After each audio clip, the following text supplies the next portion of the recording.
Does the Urim and Thummim still matter to us today? I'd like to suggest, if we look at D&C chapter 10, which discusses how Joseph actually lost the power to translate for a bit, including the Urim and Thummim, because he didn't listen to God's commands. Though none of us have access to physical Urim and Thummim, I'd like to recommend that we do all have access to, symbolically, a Urim and Thummim. And let's write this out. I love the words Urim and Thummim. Urim in Hebrew means lights. Thummim means perfection or truth. So let's consider here, then, what are our sources of light and truth or perfection?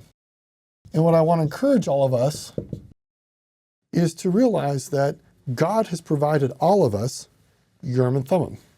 For example, we have the light of Christ. We have the gift of the Holy Ghost.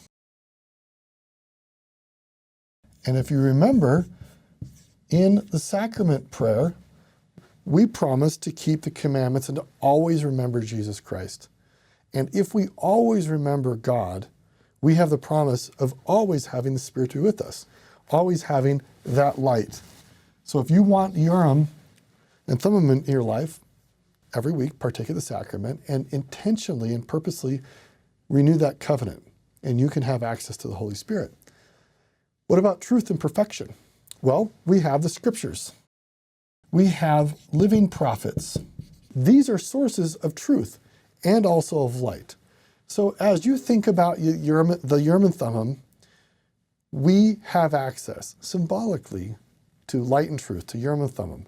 And in your life, you might look at these sources and say to yourself, how well am I doing at seeking to have those things with me alive and well on a regular basis?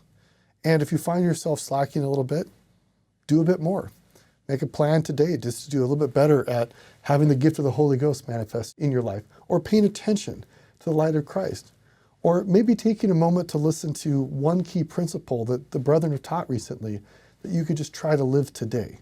Or maybe you could spend just a little bit of time pondering a truth in the scriptures that you could try today. It doesn't take a lot to have light and truth. And what I love is that the Urim and Thummim is alive and well today through all these means.